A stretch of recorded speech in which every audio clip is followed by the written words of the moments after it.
You know, when I was a kid, I used to love models. I liked the idea of putting them together and, you know, seeing how, they scaled up. I liked maps. I liked any sort of like big thing made small.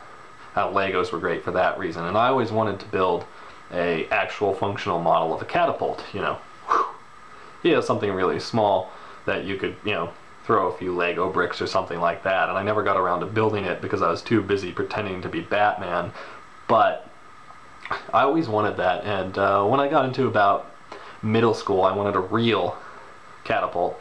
And the reason I wanted a real catapult is because I figured you could, lob something over a city block, and when it landed, no one would know that you were the one who broke their window, as, baseballs and stuff like that actually can be traced back to you. So that's what I wanted. But in high school, I discovered that there was this thing called a trebuchet. And a trebuchet is like a catapult grown up. It's, to use Pokemon pseudo-scientific terms, it evolved. So, if you put a catapult into enough fights, it eventually becomes a trebuchet. And then you can only catch it with a Super Bowl.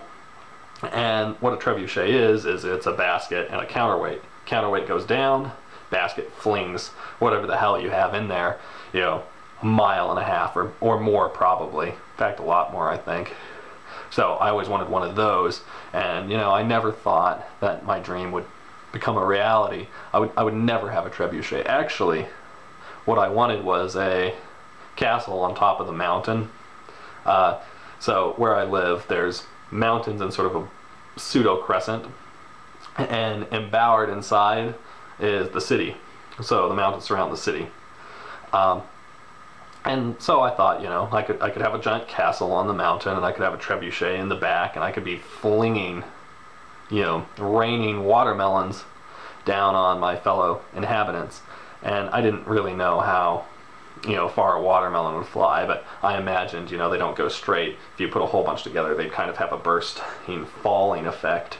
And so that's what I wanted, and I never thought that I could get that dream. But there's this website called Kickstarter, which you've probably heard of because everybody has heard of this thing. And basically what they do is they allow dreams like mine come true based on donations from viewers like you. So I thought, I would start a Kickstarter promotion, and all of these Kickstarter promotions, you have to tell, how much money that it'll take, what the problems are, and I assume you have to tell them what the problems are because they want you to shoot yourself in the foot. If you say, oh, I think the problems are insurmountable, and here's why, they'll be like, we're not funding you.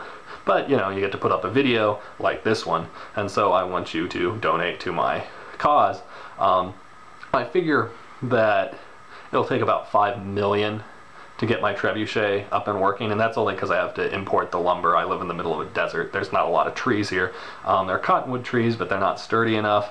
There's a lot of cactus, but I'm not building a trebuchet out of cactus for obvious reasons. One thing is that they leak if you cut them. You can boil them down just fine, but making them into a lasting structure is nearly impossible. So that is what I want to do, and it's only going to be about 50 million. The problems I see is this is actually illegal because of the property damage you would cause.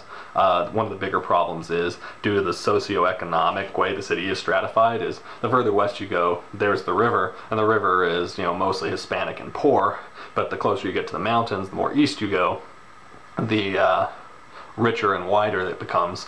So I'll need about 50 million more to deal with legation, and I figure with about 50 million I can just keep it in the courts forever, just constantly delaying and delaying and delaying, so that I can continue to launch watermelons into the city. And I'll need about I would say about 1 million more, just so that when the people finally get sick of me and my lawyers and watermelons raining down from the sky every day, that they're eventually gonna storm my castle, probably with pitchforks, torches almost certainly. And because of this, I'm gonna need another 1 million to buy myself a jet, or some sort of flying aircraft, and servants, so that the servants can work the device when I eventually fly away to the Bahamas. And I'll be in the Bahamas maybe like 2 or 3 years before they storm the castle and find that I've been gone this entire time, and the servants are just sort of carrying out my will.